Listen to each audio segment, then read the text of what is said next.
have two questions, both to Dr. Shyam Sundar and Rahul. First Rahul, then I'll go to Shyam Sundar. Question is, since COVID-19 has more impacts on various sectors, but more incidents on labor, why in Indian level there are only limited discussions, limited literature, limited availability of inputs on COVID-19 and labor? That's a kind of point we have to discuss. One, it's to Rahul, please. Hello, repeat this question. Yeah, the COVID-19 has more impact on various sectors and a heavy and more negative impact on Indian labor. But the literature or the discussions all over India on labor is only limited. Why? How do we look at it, and how to promote more discussion on labor dimensions? Yes. Shall I address it now? Yeah, please, sir. Please. Very interesting. But I think the answer is given by Professor Shyam Sundar towards the end in his slides, and we both work, and then we really brainstorm ourselves also where to get data. Now, this COVID crisis, like 6 years down the line, nobody was talking about the migrant worker because they become invisible into the workforce also. And then we used to have this attitude, the policymaker, okay, now they are actually having a livelihood, so we will not engage into their livelihood issues. But now suddenly one can see that people with the migration status are actually exposed to the more kind of a vulnerability than migrant status, and now everybody is trying to look forward for the policy prescriptions. And in his various writing from 2000 onwards, data deficiency is the problem. There is a hardly labor statistics which talks about the difference in this survey, and Professor Shyam Sundar is also one of the experts who gives a lot of input about the designing of this questionnaire. Like, this is the survey which is the last with the highest sample size. Other where the 3,000, 4,000 sample size. So ours is the larger sample size, and then the government is now requested us to provide this database, and we will provide them the database also. Various rounds. Thank you, so this is the one aspect. Second, please. Yeah. Second aspect now, in India, last time the epidemic and the labor market challenges we had, it was long time back in almost like in the early 19th century where the plague hit the Bombay. And that point of a time, historical literature were discussed. In India, we never had, that kind of a unprecedented level of epidemic, which is going to impact, disproportionately a different segment. And the major fallout is that the kind of a policy we adopted in the early 91, where significant amount of a workforce, we said that they will be unregulated by the market forces or the government regulations, and we completely turned our eyes blind towards their working conditions. And suddenly these people become, stateless, like they don't have any rights to claim their rights, and then the problem got aggravated. Now, I think the scholarship as well as the policymakers are now thinking about their rights. Now, slowly we will also learn from our own mistakes, our own oversight. We could not do it in the previously. Now it is the time. Thank you, Rahul. Thank you, and we are going to have a few more questions from participants. Now, as a coordinator, I have a question to Dr. Shyam. Shyam, the last 3 decades, I'm able to see you are contributing more to the labor issues globally, and particularly with the Indian context. It's a hypothetical question. Suppose if the government of India asking you to be a labor minister, what kind of policy you will make for labor issues in this context? Okay, thanks. But I think this is not exactly the right time and the right person to become a labor minister. They may not prefer me. If I was fortunately made as a labor minister, I would make 2 fundamental measures. Number 1, I will direct the states to withdraw the disruptive changes that they have made. And I would request them, because it's on a concurrent list. And of course, the UP government ordinance will never pass the president's consent. UP ordinance will not be given the president's consent. And then hasten the Parliamentary Standing Committee's review of the remaining 3 labor codes and ask them to re-review the labor codes in the context of COVID lessons that India has so painfully learned. This is, I will do one. Number 2, I will request the Finance Minister and the Prime Minister to consider issuing immediately direct benefit transfer to the extent of minimum wages, average minimum wage, national average minimum wages, weighted average and national minimum wages for the next 3 months or longer as necessitated by the COVID-19 time, and then take forward various other labor market policies. Yeah. This is in line with the ILO prescriptions. Yeah. And of course, promote social dialogue. So that is what I would do. I would instantly activate social dialogue. In fact, I want to reiterate the 4 steps that the ILO have given, 4 policy pillars. Please. Number 1, more meaningful fiscal stimulus, which means direct benefit transfer. Number 2, support enterprises and employees by technological and social protection and other means. Thirdly, protecting worker rights in terms of occupational safety and health, or giving them more access to paid leave. And finally, activating social dialogue, that is tripartism or collective bargaining in all segments of the economy, wherever they are applicable. I will follow the ILO model and try to address the shocks that the workers and even the micro and small and medium enterprises that they have experienced and endured because of COVID-19. Thank you. Yeah, thank you, Shyam. Thanks for your golden response. You recollected the ILO convention and their focus. It's a timely responded by you. And I think all the participants and government machinery also watching our program. They hope they will do wonder in future times. We have a few more questions from participants. Now our technical head will follow the questions, please. Thanks.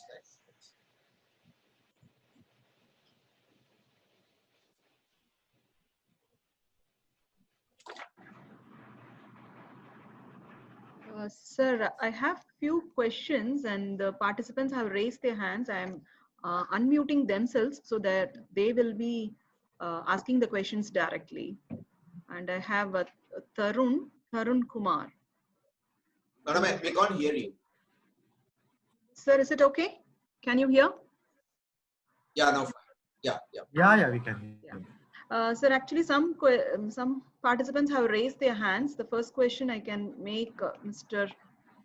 Tarun or Sunita.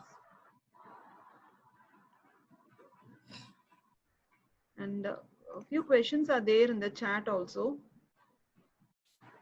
Hello. Yes. Hello. Yes. Hello, good evening. Yes, sir.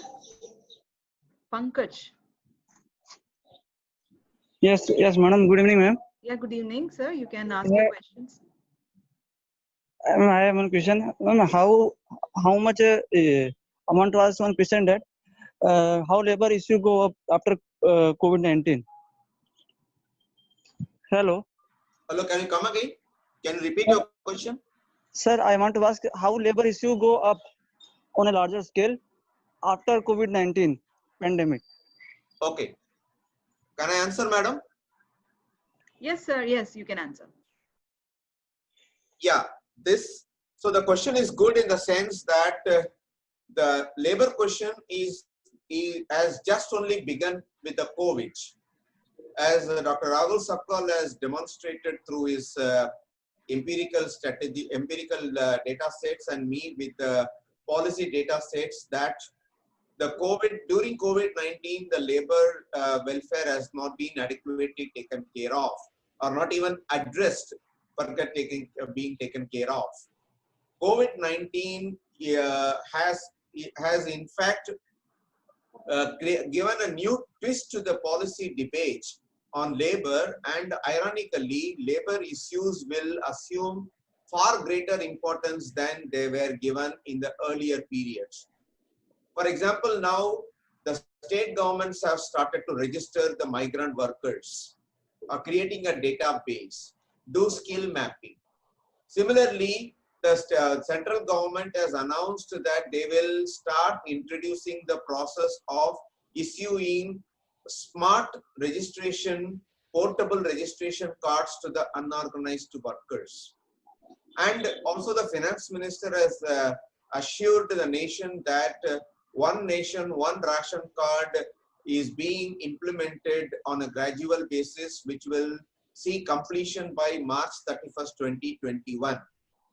And also the Parliamentary Standing Committee is expected to review their labor codes in the light of COVID experience. So one hopes, and also the ILO Director General has intervened to make the labor laws align to the international labor treaties also. And the debate has assumed a tremendous amount of intensity and interest. The nation at large, even the world, is watching us. And India is the single largest pluralist democracy in the world, and it is being watched by all the countries. So the responsibility is heavily on the policy makers and lawmakers, and I'm sure and confident. And one last slide I had in my presentation, where Prime Minister Mr. Narendra Modi has said that this COVID-19 has taught us some very significant lessons, and India is prepared to learn from them.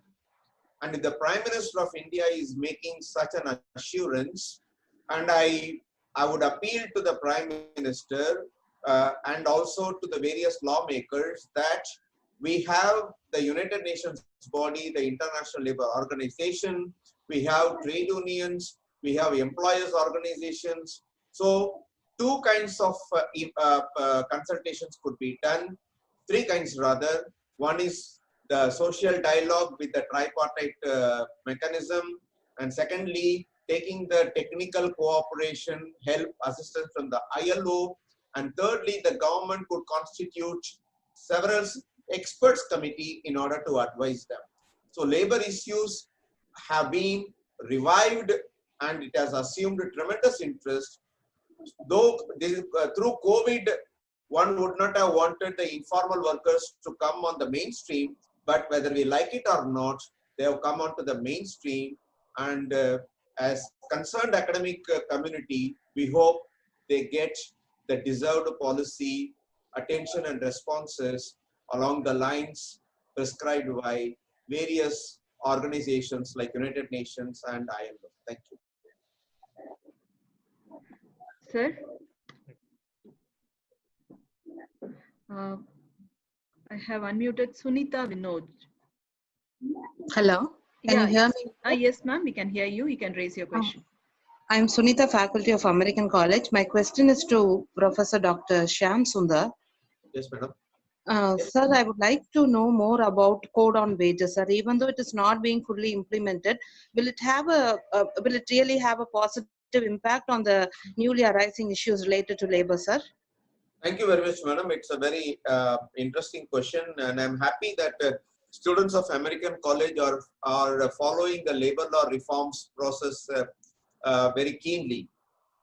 It is really indeed surprising that the government of India, the Parliament passed the code on wages in the month of August, and on 8th of August the code on wages was gazetted, and in the month of December, the Ministry of Labor and Employment, Union Ministry, has circulated the rules, central rules under the wage code for consultation with the larger public and the stakeholders.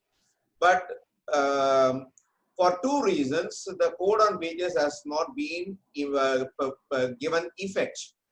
A, it seems, this is only a guesswork, that the economic slowdown that preceded even the COVID-19 meant that employers must not have been very keen to have the code on wages to be implemented, because the moment the code on wages is implemented, then the central government will have to constitute an advisory board in order to advise the government on the new national statutory floor level minimum wage.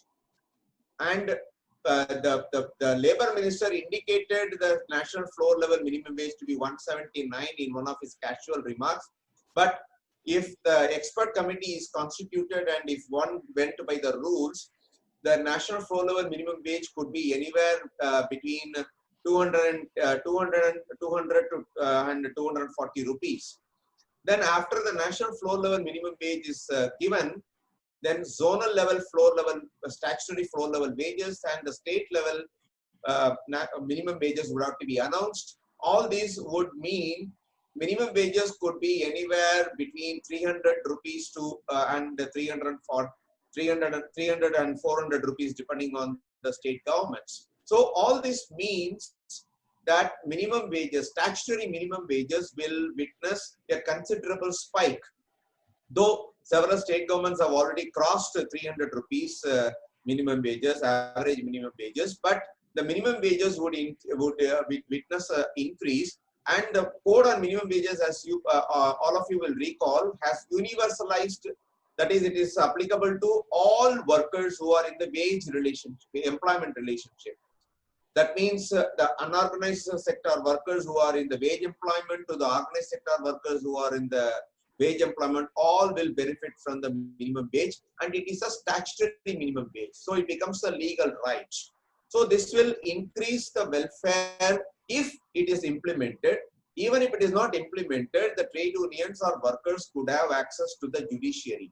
So it would promote labor welfare to the extent that minimum wages are increased. And it will have a large impact on the sweated industries, unorganized industries. So to that extent, be a migrant worker or a contract worker or a casual worker, any worker, I mean the wage code covers the last worker in the labor force. So to that extent, it will give some amount of relief to the workers. That is what I would say.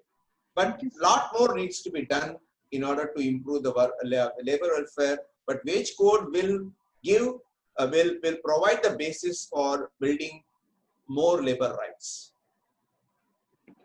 Thank you. Thank you, sir. Thank you. Next question, Akash Kumar or Srinivasan.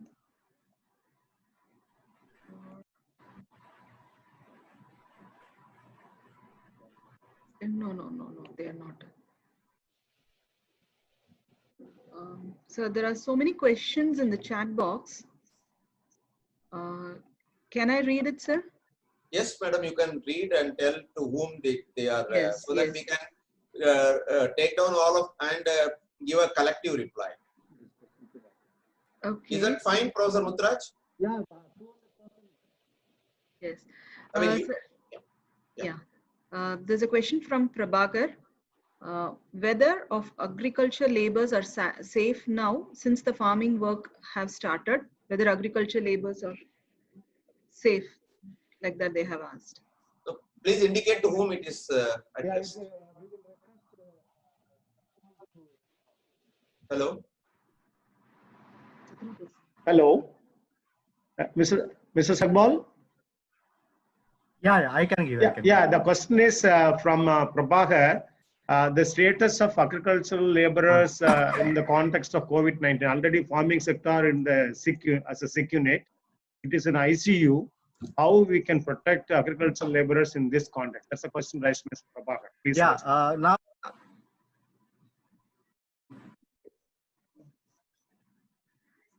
Sagbal sir? Yes. Now immediately short term. See, now today only there was a report saying that the unemployment rate in the rural areas now actually going down. But I'm sure, okay, it's going to create another problem because oversupply of labor. Now people have now gone back will also create, downward pressure on wages. So wages will also go down. And since these workers are no longer agriculture landless worker, they are the landless worker, but now they are no longer unskilled worker. Now they are skilled workforce. So that's how when they're going back to the rural areas. So the workers will be also reluctant to work at the lower wages.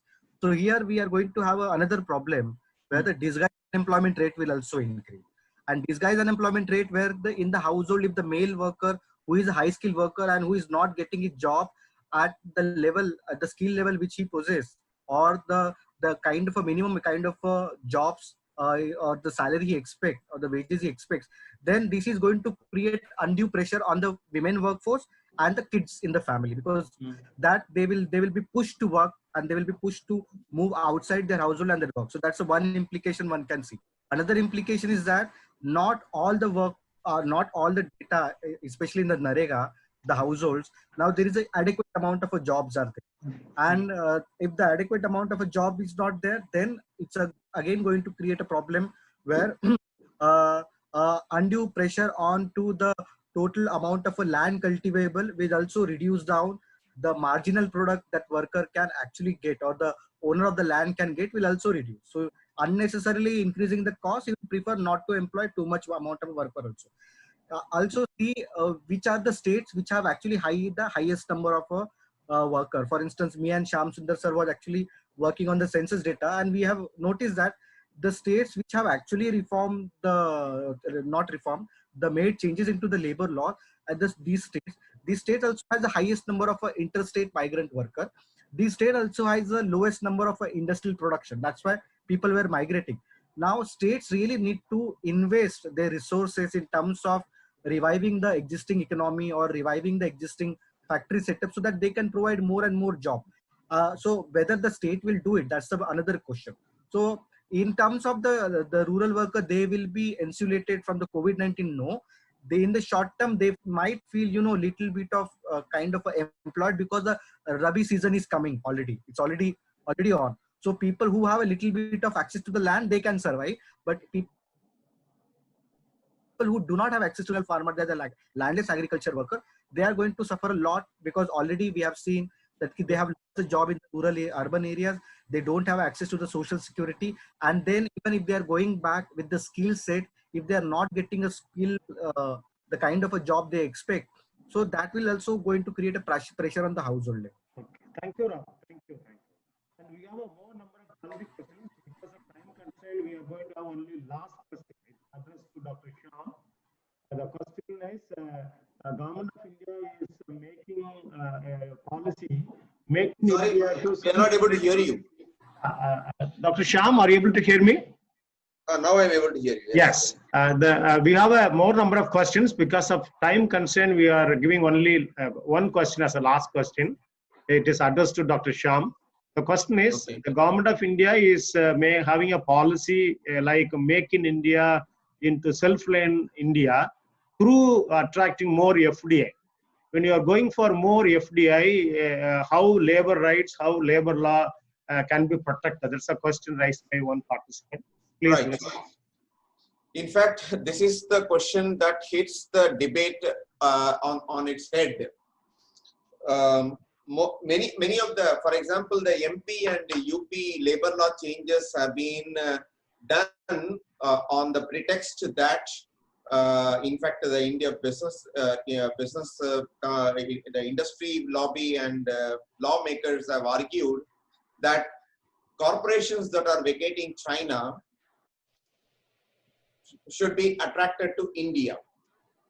And to attract the corporations who vacate China, businesses who vacate China into India, we need to provide a flexible labor environment, which means to dispossess the workers of their labor rights. So it is in this, in pursuance of this logic, the UP government has suspended 34 labor laws and narrowed down the scope of the remaining important labor laws like the Factories Act and the Building and Other Construction Workers Act. And the MP government has considerably diluted the Industrial Disputes Act and also the Factories Act. Now there are two kinds of literature. One kind of literature is the ILO literature, which shows that good capital will not chase low labor standards. Good capital will chase higher labor standards, because higher labor standards mean higher labor productivity and as well as higher labor welfare. And that is one kind of literature. Particularly, I recall the contribution made by David Kucera. The second kind of literature is to which even Dr. Rahul Sapkal has contributed through his empirical works. And of course, I have reviewed the debate.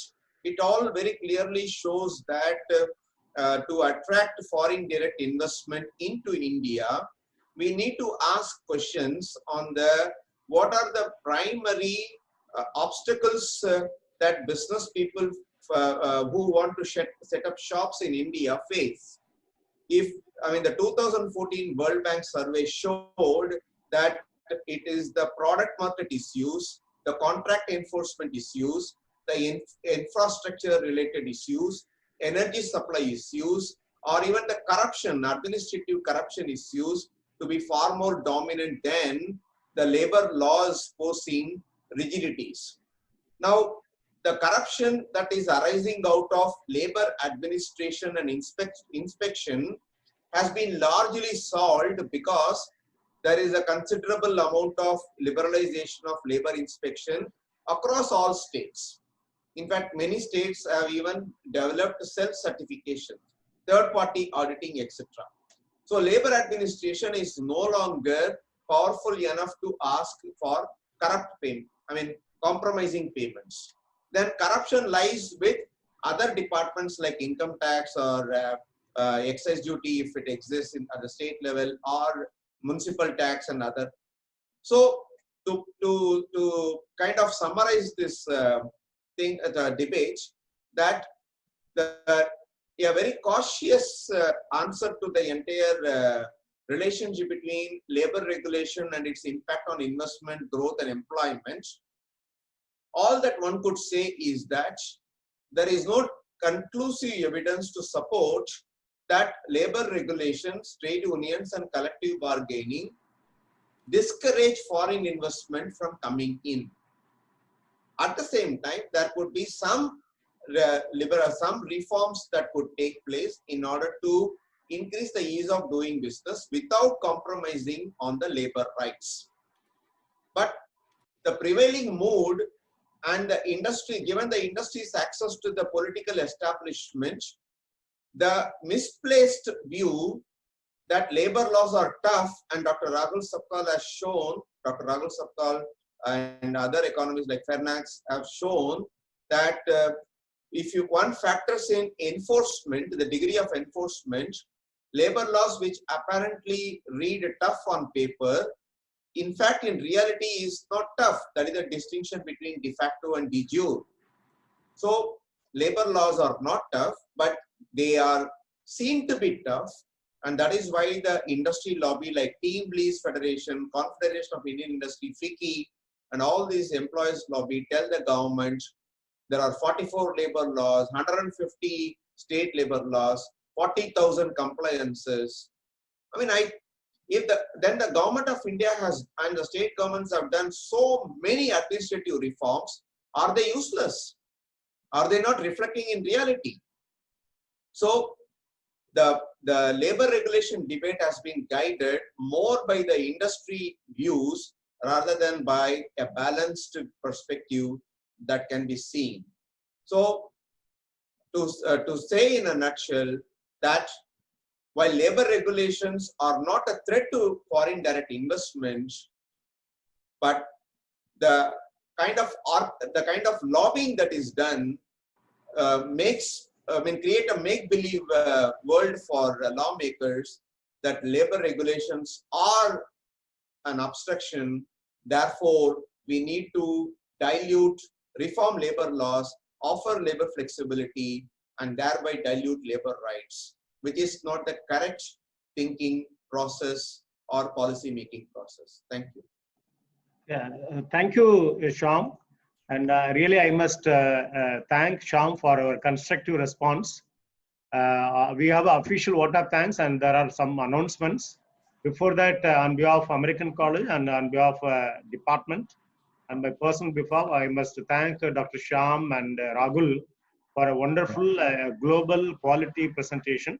I think many questions raised by participants. Because of time constraints, we are not able to give a chance them to interact with the experts. Maybe in future, we will give more time for participants to interact on issues like labor, gender, and other kinds. So now over to the official vote of thanks, please.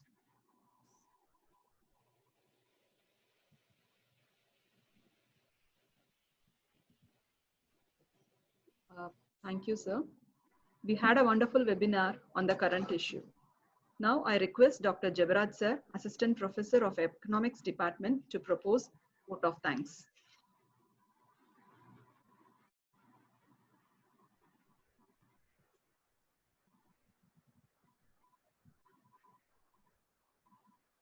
Yes. First of all, I thank God Almighty for His presence and His guidance throughout this webinar today. Really, we are happy to hear the expertise in the labor issues in India. We are so happy. First of all, I thank God, and then I thank our principal and secretary of our college, Dr. M. Dauman Christopher, for given permission to conduct, to organize such a webinar in this platform.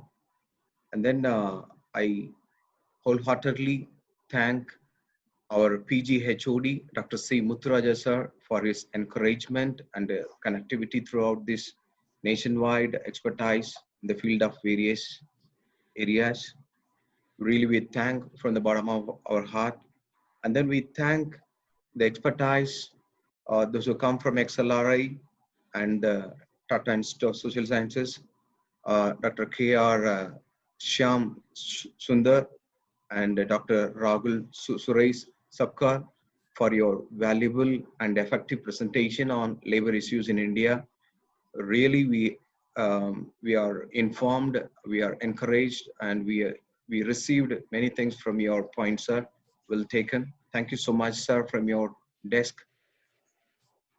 And then finally, I thank the participants from nationally and internationally, those who have come here, those who have joined in this platform to hear the valuable things.